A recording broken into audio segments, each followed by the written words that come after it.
Hello আমার কলেজের বন্ধুরা, তোমরা সবাই কেমন আছো? আশা করি তোমরা অনেক বেশি ভালো আছো। বন্ধুরা, তোমাদের দোয়ায় ভালোবাসায় আমি অনেক বেশি ভালো আছি।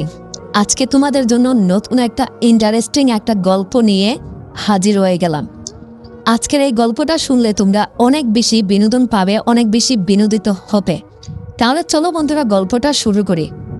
বন্ধুরা, কিছুদিন আগেই আমার মেয়েকে আমি বিয়ে দিয়েছি। আমার মেয়ের বয়স হবে প্রায় 18 বছর। ওর আসলে ছোটবেলায় একটা রোগ হয়েছিল। মেয়েটার শারীরিক কিছু সমস্যা ছিল। ও নাকি বিয়ের পরে ওর হাজবেন্ডকে খুশি করতে পারতো না। ও প্রায় সময় আমাকে শ্বশুরবাড়ি থেকে ফোন দিয়ে কান্নাকাটি করতো আমার মেয়েটা। আসলে বন্ধুরা, আমার হাজবেন্ড একজন প্রবাসী।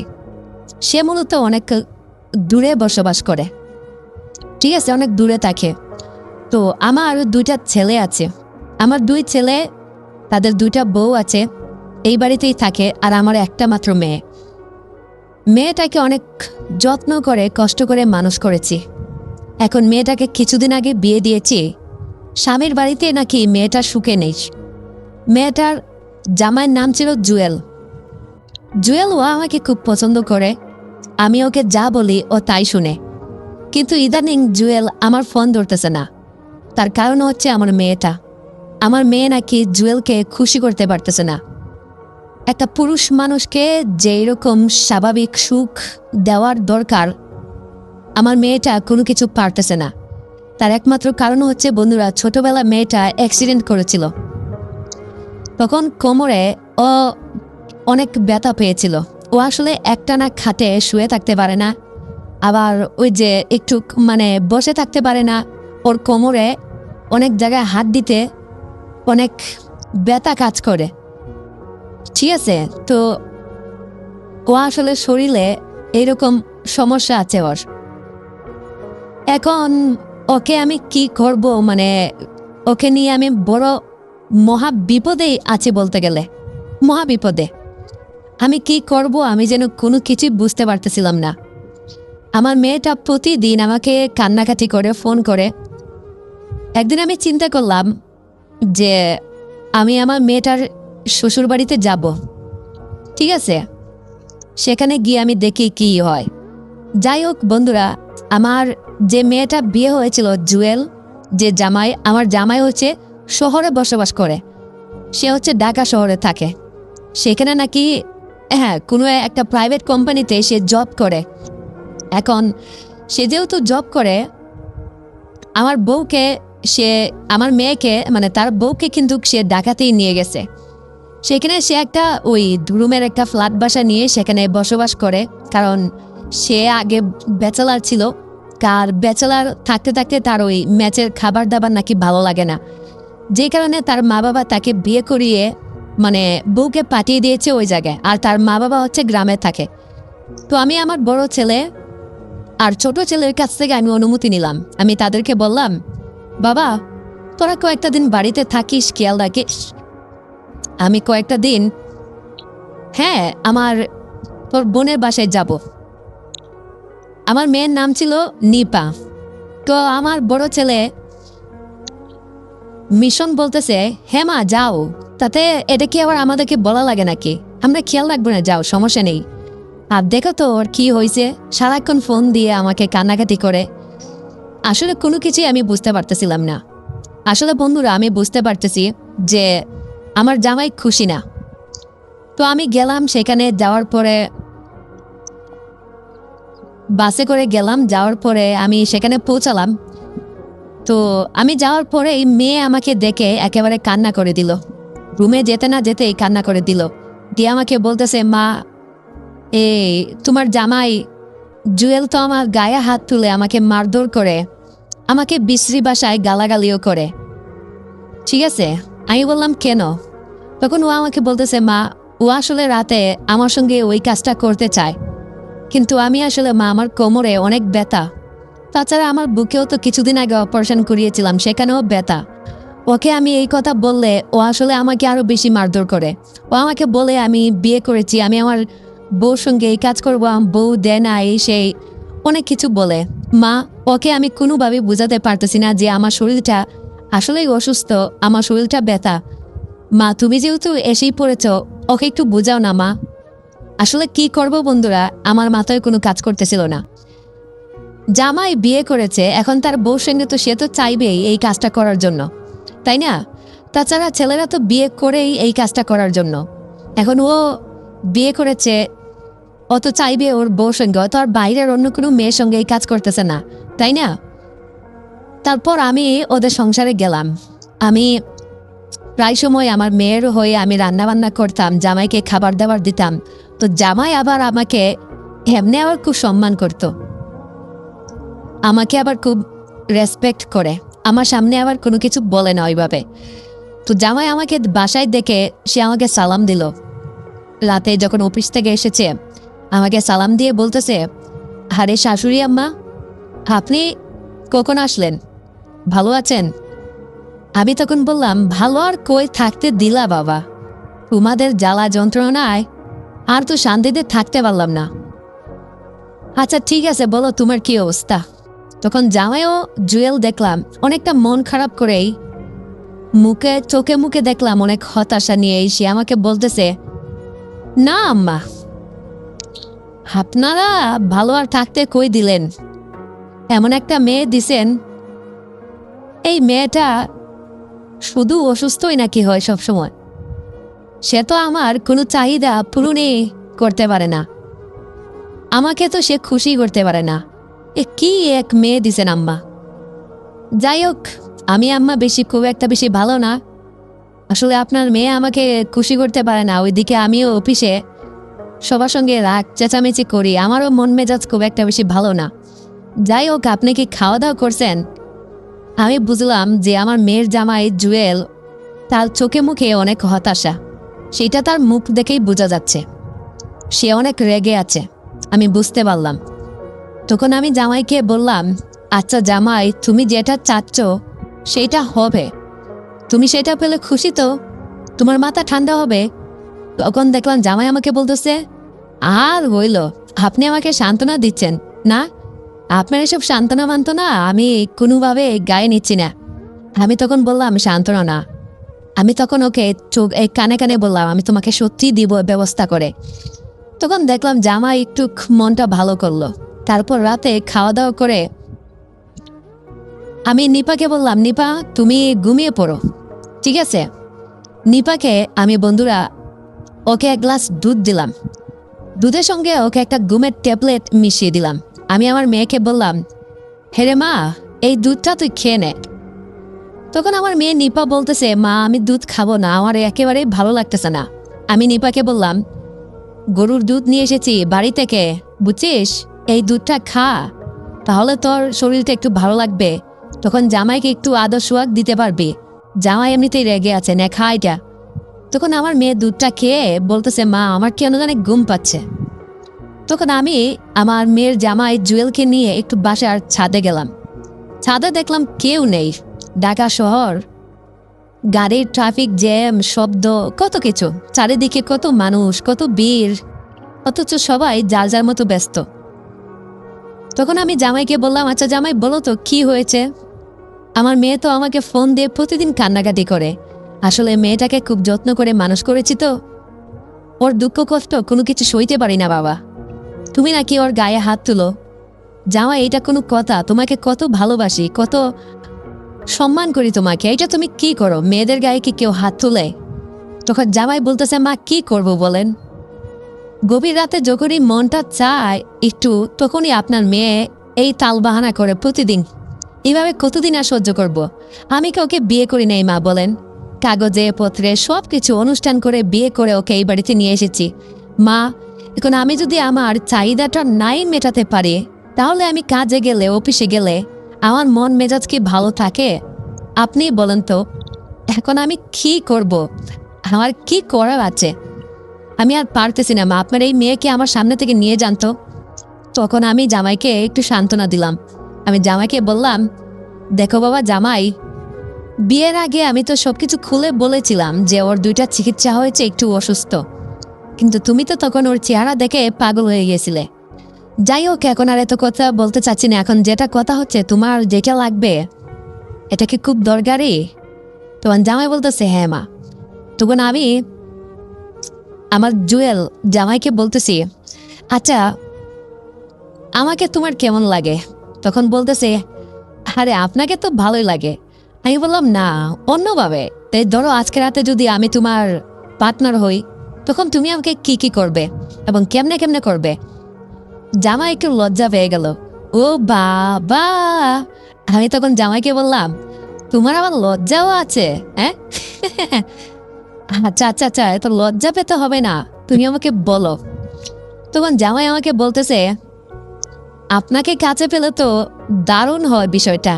আসলে সত্যি কথা বলতে, আমি যেদিন নিপাকে বিয়ে করতে যাই, সেদিন তো আপনাকে দেখেই আমি প্রথম ক্রাশ খেয়েছিলাম।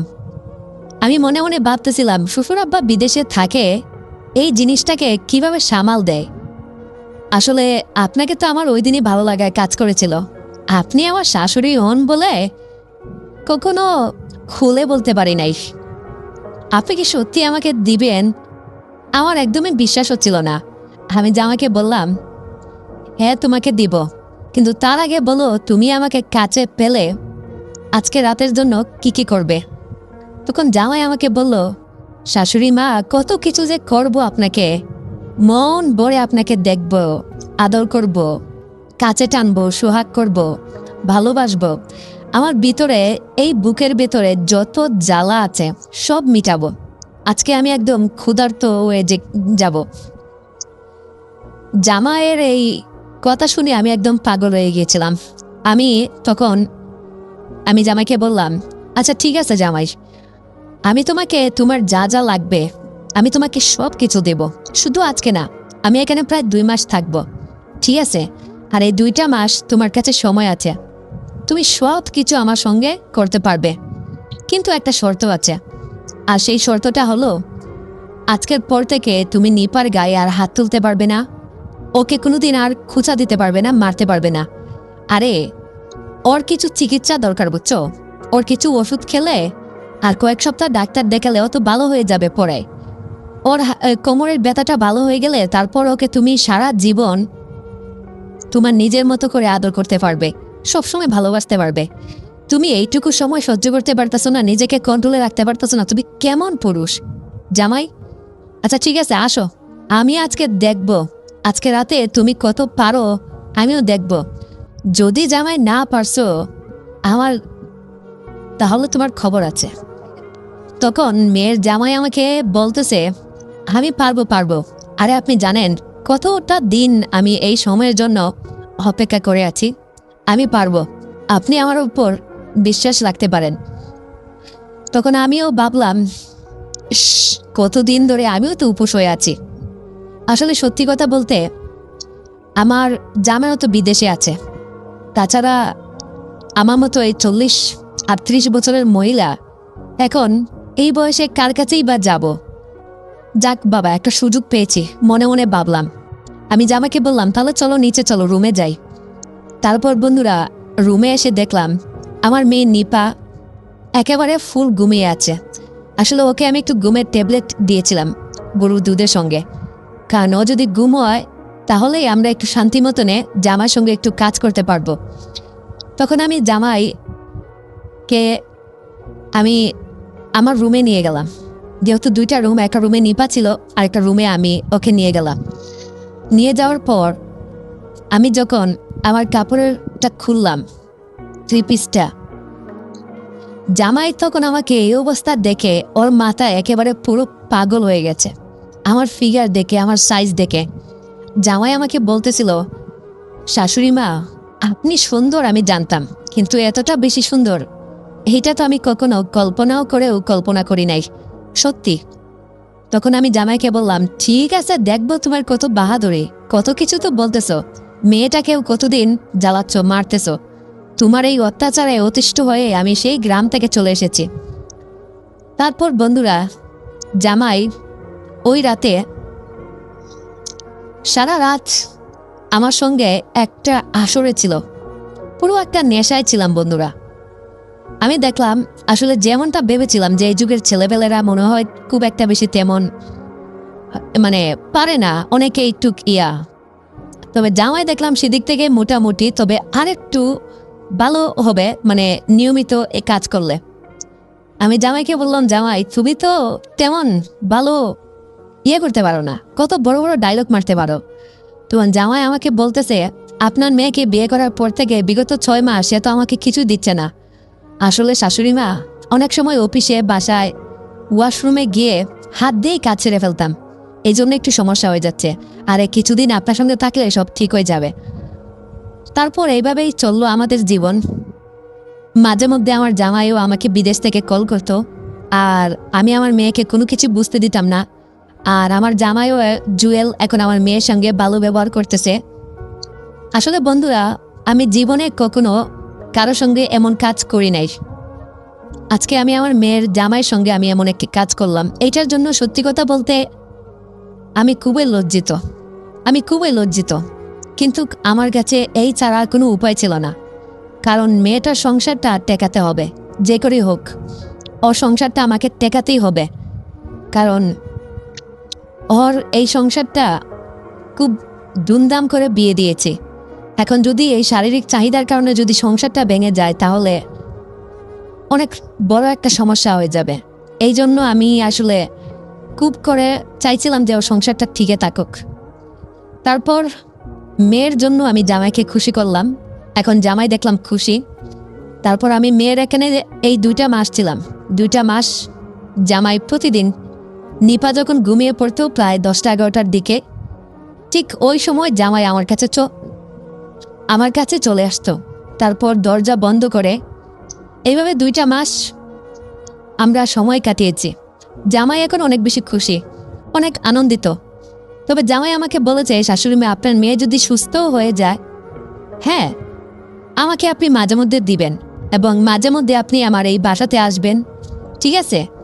তখন আমি জামাইকে বললাম, ঠিক আছে, তুমি আগে আমার মেয়ে সুস্থ হয়ে যাবে, আর কয়েকদিন লাগবে।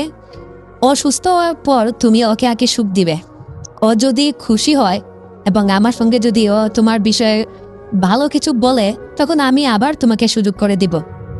তখন দেখলাম আমার মেয়েটা আসলে ভালো হয়ে গেছে, সুস্থ হয়ে গেছে। এখন আমার জামাই ওর সঙ্গে ভালো ব্যবহার করে। হ্যাঁ, তখন আমার জামাই বলতেছে, না, এখন আমার বউই আমাকে দিচ্ছে, এখন আর আপনাকে দরকার নেই। আসলে বন্ধুরা, আমি এমন একটি কাজ করতে বাধ্য হয়েছিলাম। কেননা আসলে যেই মেয়েটাকে ছোট থেকে আমি বড় করেছি খুব আদরে যত্ন নিয়ে, যেই মেয়েটা না খেলে আমিও খাই নাই, ওর বাইনার কাছে আমি কত কিছু ওর জন্য কত কিছু করেছি।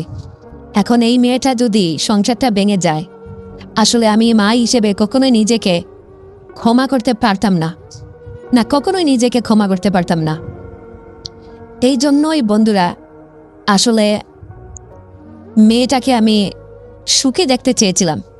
তো মেয়ের সংসারটা বাঁচানোর জন্য মেয়ের জামাইয়ের সঙ্গে আমি এই কাজ করেছি। এখন তোমরাই আমাকে বলো, আমি কি ভুল কোনো কাজ করেছি, অন্যায় কোনো কাজ করেছি? যদি আমি পাপ কোনো কাজ করে থাকি, আমি জানি আমি পাপী, তারপরও আমি অনেক খুশি, আমি অনেক হ্যাপি। তার কারণ হচ্ছে আমার মেয়ের সংসারটা টিকে গেছে, সংসারটা নষ্ট হয় নাই, সংসারটা ভালো আছে। এইটার জন্য আমি নিজেকে অনেক আনন্দিত, অনেক হ্যাপি। তো বন্ধুরা, তোমরা কারা কারা এইরকম সিচুয়েশনও পড়েছ আর এইরকম কাজ করেছ, অবশ্যই কমেন্ট করে জানাও। আমি আসলে আমার মেয়ের সংসারটা আমি চাইছিলাম যে নষ্ট না হয়ে যায়, কারণ তার সংসারটা আমি বাঁচানোর জন্য এই কাজ করেছি। আমি বলতে গেলে এক প্রকার নিজের ইচ্ছাতে কোনো কিছু করি নাই, আমি এক প্রকার পরিস্থিতির শিকার। আসলে বন্ধুরা, মানুষ পরিস্থিতিতে পড়ে অনেক সময় অনেক কাজ করে ফেলে, যেটা আমি পরিস্থিতির শিকার হয়ে আমি এই কাজটা করেছি, আমি এটা স্বীকার করতেছি। তো যাই হোক, তোমরা কারা কারা শাশুড়িকে পছন্দ করো? আমি জানি বাংলাদেশে অনেক মানুষ আছেন যারা শাশুড়ির উপর ক্রাশ, শুধু বাংলাদেশে না, এটা বাংলাদেশের অনেক ছেলেরা এটা বলতে পারে না। পৃথিবীর বিভিন্ন দেশে, বিশেষ করে আমাদের পার্শ্ববর্তী দেশ ভারত, এটা কিন্তু অহরহ ওপেনলি চলতেছে, ঠিক আছে? আমরা যেহেতু, তো যাই হোক, আমি আর কথা বাড়ালাম না, ভিডিওটা অনেক বড় হয়ে যাবে। তো তোমাদের স্টোরিটা, গল্পটা কেমন লাগলো অবশ্যই তোমরা কিন্তু কমেন্ট করে জানিয়ে দিবে। আর এই চ্যানেলটাতে নতুন হলে অবশ্যই চ্যানেলটি সাবস্ক্রাইব করবে, এটা অবশ্যই। তো দেখা হচ্ছে নতুন কোনো ভিডিওতে। ভালো থাকবে, সুস্থ থাকবে। আল্লাহ হাফেজ।